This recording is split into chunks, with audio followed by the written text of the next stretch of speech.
بسم الله الرحمن الرحيم. السلام عليكم ورحمة الله وبركاته. مستر محمود يحييكم. وطلبة الدبلومات الفنية بيسألوا كتير عن تقسيم اللوحة في الرسم الفني في أقل من دقيقة.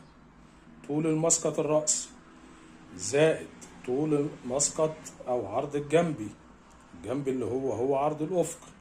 اجمع طول الرأسي وعرض الجنبي أو الأفقي، اجمعهم يدولك رقم اطرحه من طول اللوحة اللي عندك في الامتحان واقسم الناتج على 3 يديلك 3 فراغات. ارتفاع المسقط الرأسي زائد عرض الأفقي أو الجنبي، اجمعهم يديلك رقم اطرحهم من عرض اللوحة اللي معاك في الامتحان، الناتج يقسمه على 3 يديلك 3 فراغات من فوق لتحت. ده بعد ما تجمع اللوحة وتعرف ارتفاعها وطولها وعرضها.